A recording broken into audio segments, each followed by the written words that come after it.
Alors, du coup, le deuil. Donc, aujourd'hui, ce qu'on va voir. Alors, oui, si je ne partage pas mon écran, ça ne va pas le faire. Hop.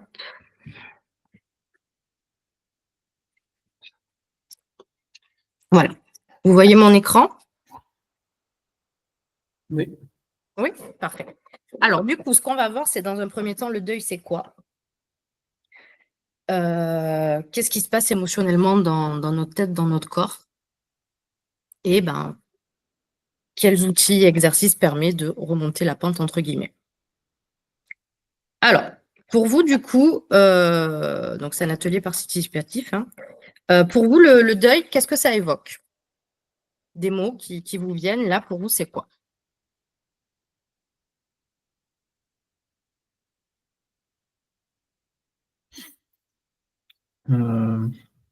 Déjà, c'est un processus émotionnel et psychologique.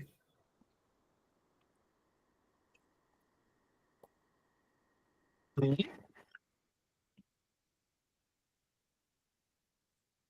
Quoi d'autre? Jocelyne, Cindy,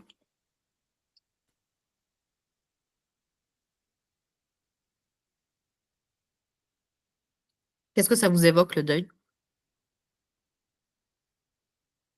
Positif, c'est négatif? Quand tu dis processus émotionnel et psychologique, dans émotion, qu'est-ce que tu entends? Ça peut être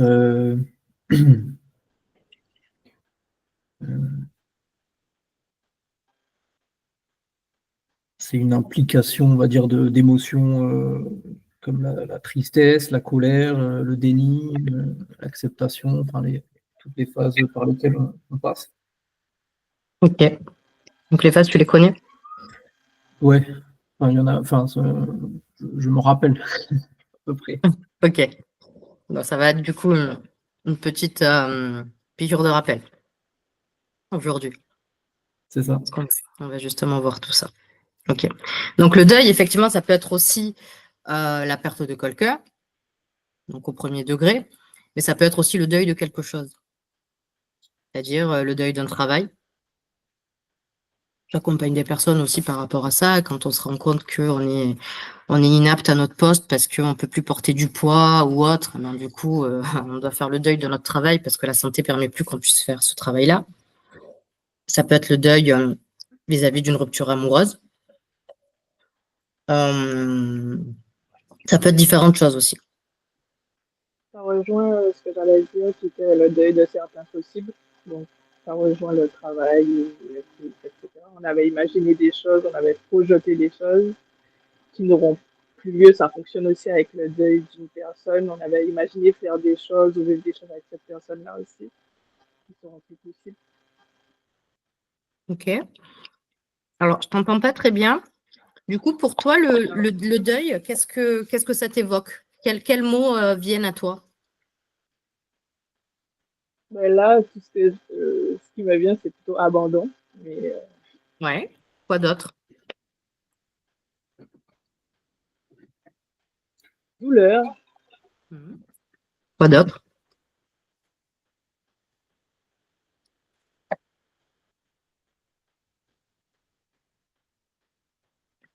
Mhm. Ok.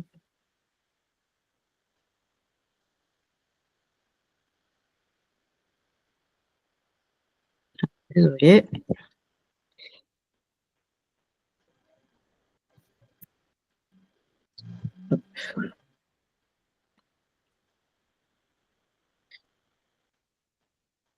Euh, c'est bon. Hop. Alors, du coup, tu me disais abandon douleur. et retardataire. Hop. Voilà. Alors, tu disais douleur, abandon, quoi d'autre? Est-ce que vous avez entendu ce que j'ai expliqué au début? Pas trop. Alors, pas trop, si tu veux répéter. Alors, j'avais dit que c'est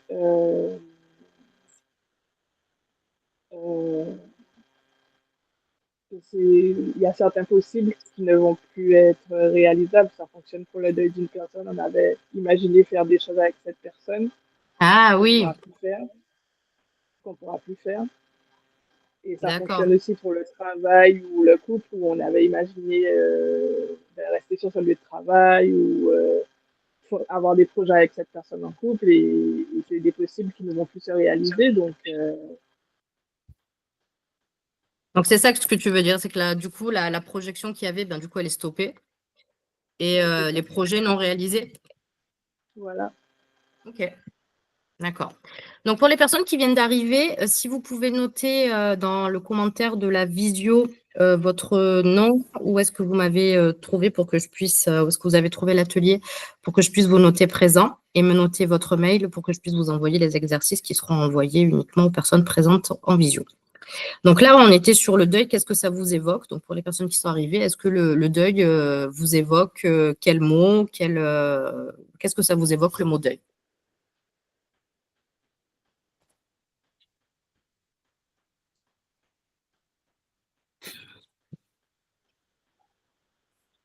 Donc, pour vous, là, on a tout. Il n'y a pas d'autre chose? Après, tu l'as un peu évoqué, mais il y a beaucoup de types de deuil.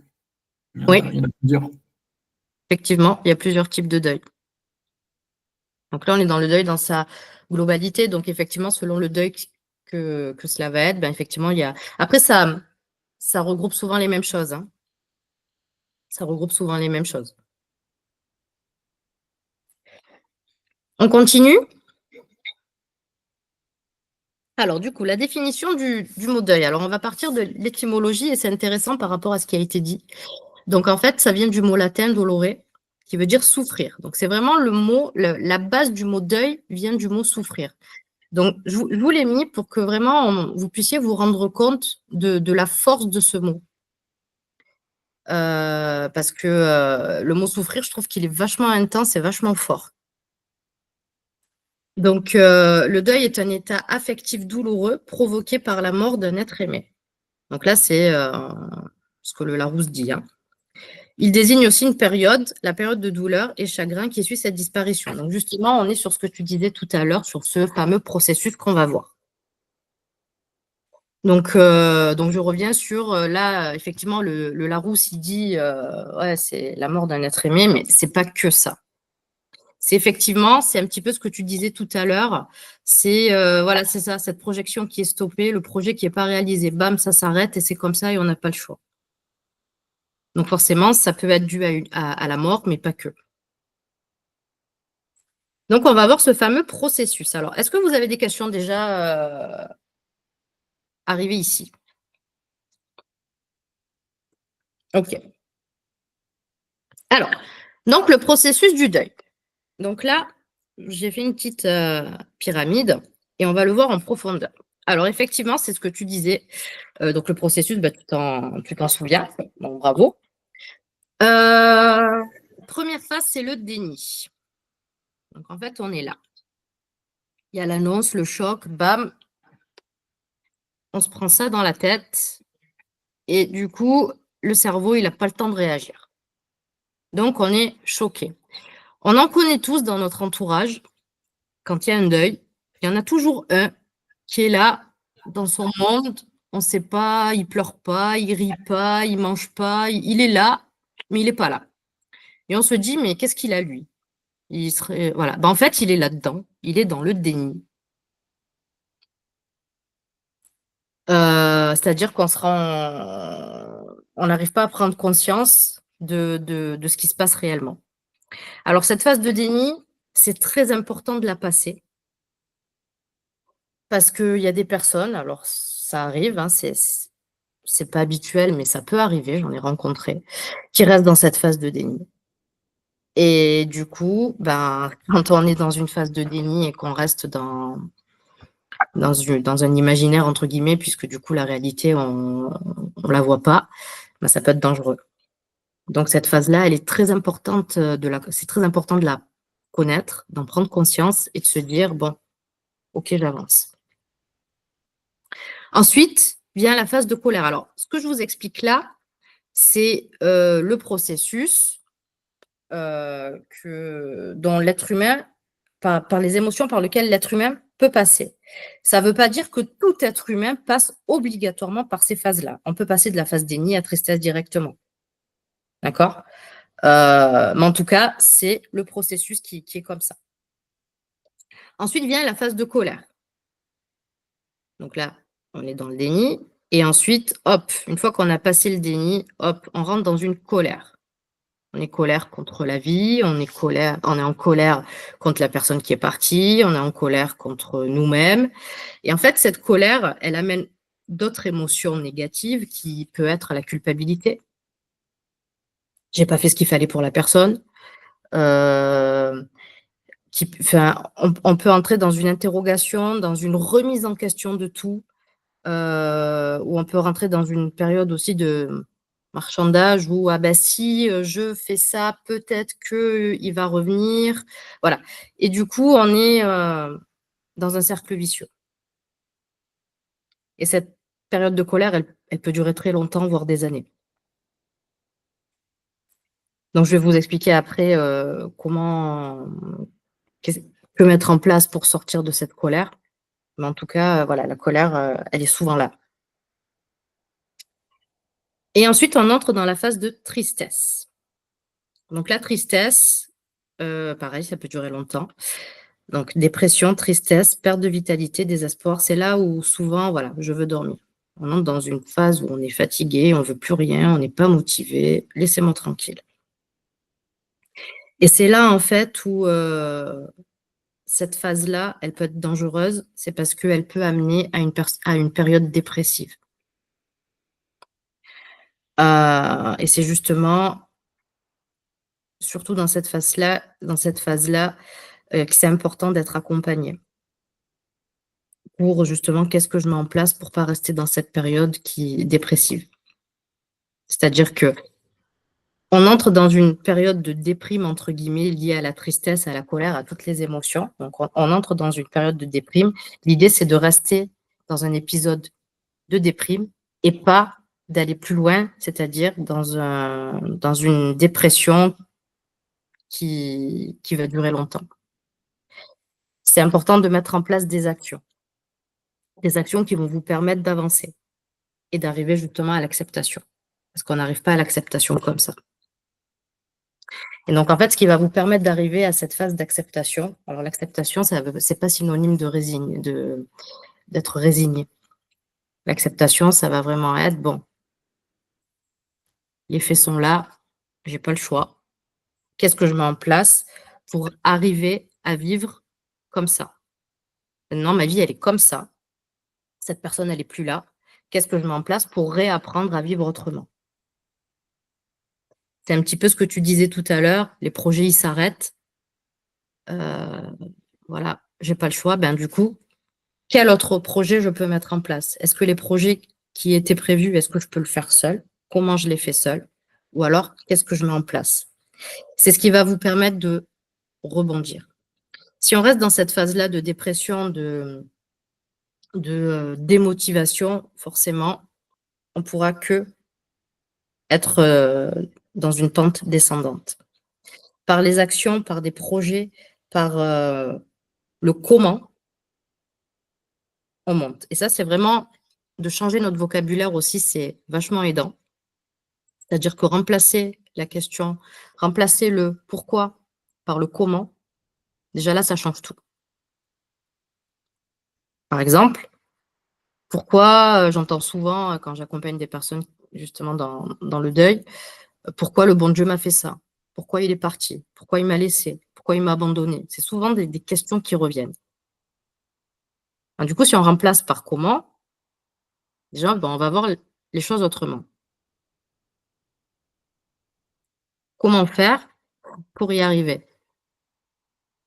Comment ne plus me sentir triste? Comment ne plus me sentir abandonnée? Et du coup, le comment, ça appelle l'action, ce qui va vous permettre de remonter la pente. C'est facile à dire, c'est moins facile à faire.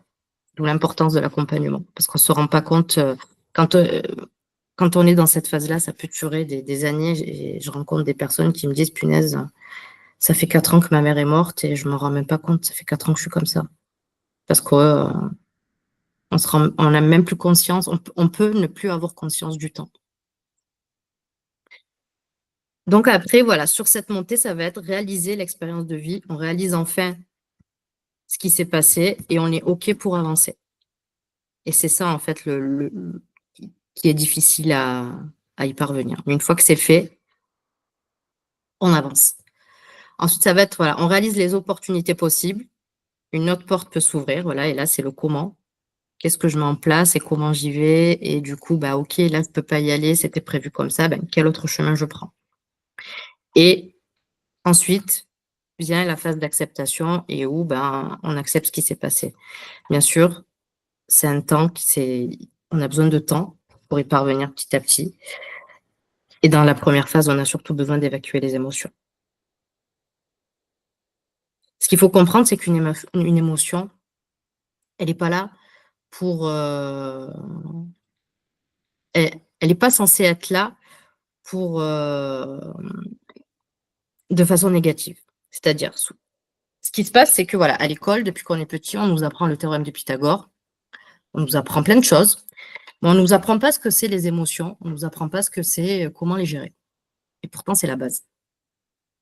Une émotion, elle est là vraiment pour nous faire prendre conscience de qui on est, de nos valeurs. Et du coup, par rapport à ça, par rapport à qui on est, l'émotion, elle vient pour nous dire, là, il y a quelque chose qui se passe à l'intérieur de toi, et voilà ce que ça te fait. La colère, elle arrive, et du coup, forcément, ben, si on est en colère, ça veut dire que ça a touché quelque chose à l'intérieur de nous. Et en fait, l'émotion, elle est là pour nous rappeler, ben, voilà, cette personne qui tenait, voilà pourquoi tu es en colère. Parce que cette personne, elle te manque. L'émotion, elle est là pour nous dire des choses, pour faire parler l'inconscient. Et c'est justement de s'en servir de cette émotion, d'arriver à décrypter pourquoi l'émotion est là. Et du coup, c'est cette émotion-là qui va vous permettre d'avancer. Et de justement voir les choses d'un autre angle. OK, ma tristesse, elle est là, je suis triste parce que c'est pour ça. Du coup, à ce moment-là, c'est de transformer cette émotion en force et non en faiblesse. Aujourd'hui, les émotions, pour nous, c'est de la faiblesse. Quand on pleure, c'est la société dans laquelle on vit, on n'a pas le droit de pleurer parce qu'on est faible. On est en colère. Ah ben oui, il est en colère parce qu'il est comme ça. Qu'est-ce que j'entends? Il est, enfin voilà, on se met en colère au travail. Ah ben oui, il est tout le temps énervé, il est colérique. Ouais, mais pourquoi? Et c'est vraiment de comprendre ça, ce qui va vous permettre d'avancer et de se servir de ce que vous pensez être une faiblesse, mais en fait, c'est une force. Donc voilà le processus du deuil qui est un long processus. Est-ce que par rapport à ça, vous avez des questions?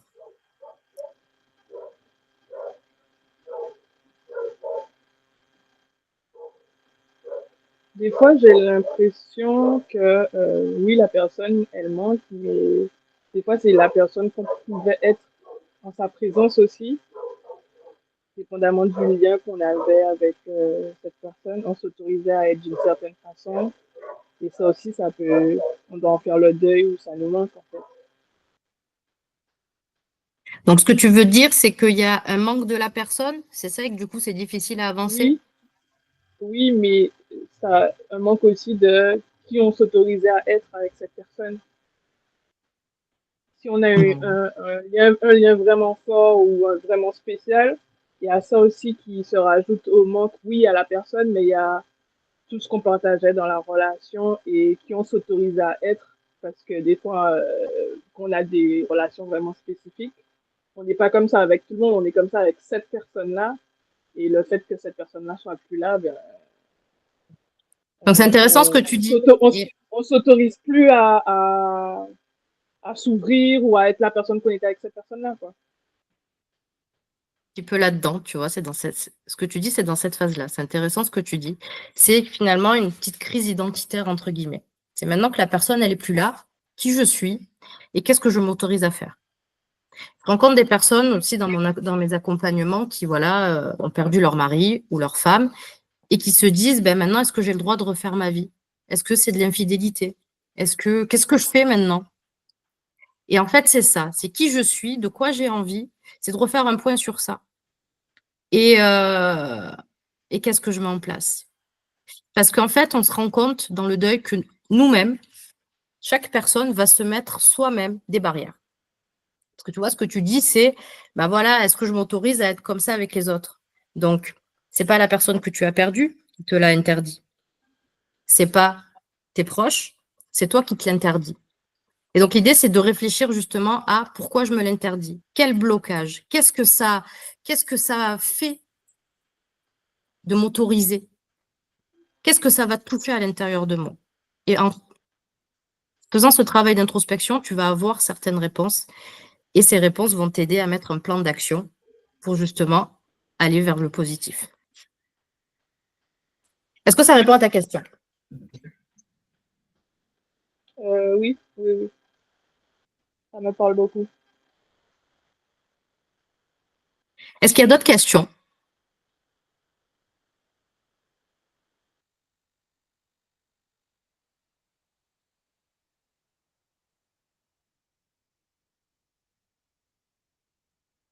Il y a autre chose que vous aimeriez souligner par rapport à votre vécu? Est-ce que ça vous parle? Est-ce que ça vous parle pas?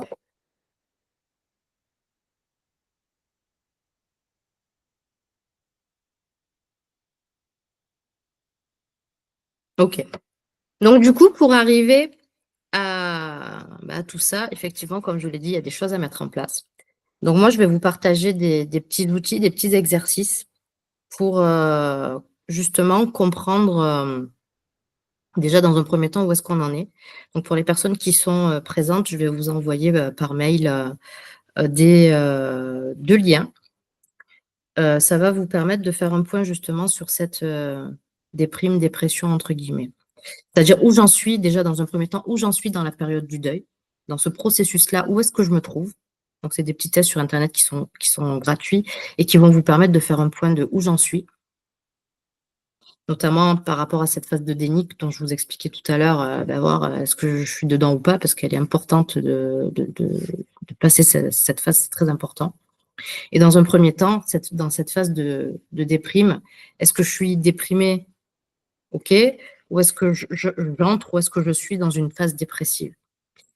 C'est très important parce que si on est vraiment dans une phase dépressive, là, il faut vraiment entrer dans un accompagnement.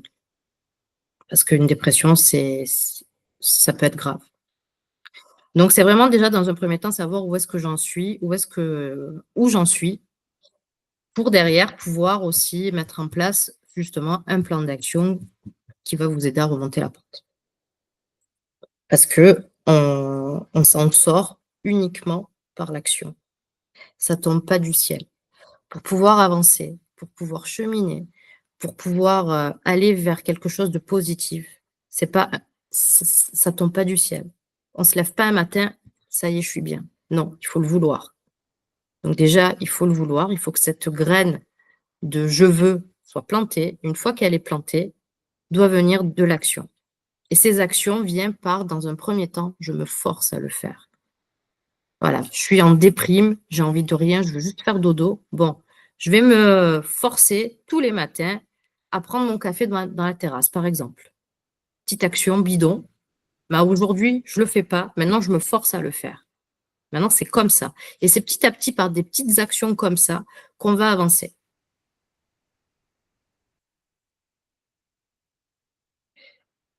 Des questions ou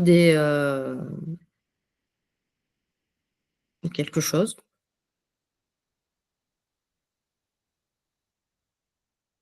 Donc voilà, donc déjà dans un premier temps aussi, ça va être, donc comme je vous l'ai dit, c'est lié Internet, et ça va être aussi de gérer les émotions.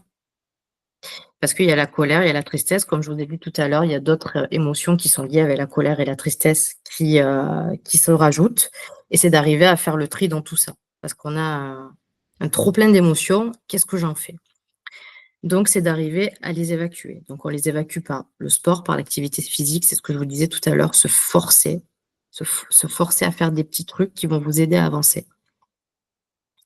Exprimer vos émotions à l'écrit, ça peut être vachement intéressant aussi d'écrire réellement ce qui vous vient par la tête. Ça peut être vachement thérapeutique. Pratiquer la sophrologie, la méditation, ça, j'en fais aussi dans mes séances. Ça peut vachement aider.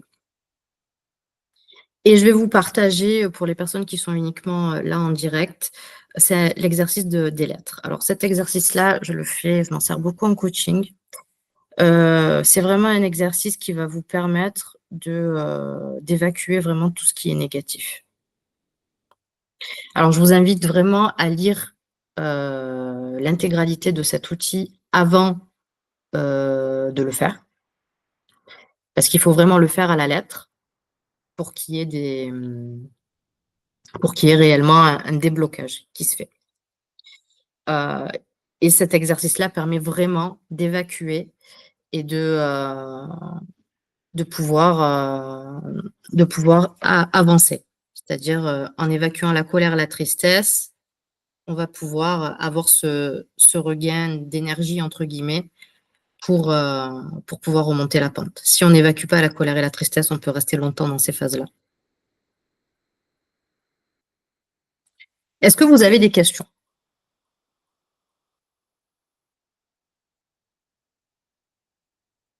Non? Donc, comme je l'avais écrit, vous avez, pour les personnes qui sont connectées, vous avez l'exercice que je vais vous envoyer par mail.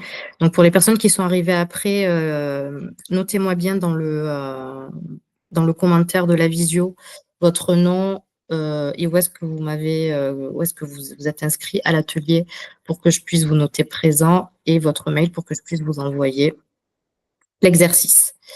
Et pour les personnes qui souhaitent, j'offre aux personnes qui sont connectées une séance d'une demi-heure pour justement pouvoir travailler, vous donner des billes supplémentaires sur ce plan d'action. C'est-à-dire, qu'est-ce que je dois mettre en place, où j'en suis et qu'est-ce que je dois mettre en place pour arriver. Donc, je vous offre une demi-heure de séance. Vous pouvez soit prendre rendez-vous par mail ou par SMS, ou alors vous pouvez rester connecté après, là tout de suite après l'atelier pour qu'on puisse prendre directement le rendez-vous. Est-ce que vous voulez réagir à cet atelier? Qu'est-ce que vous en avez pensé?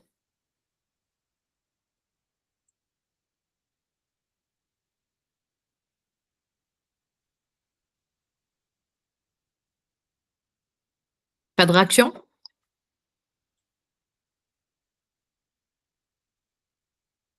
Ok.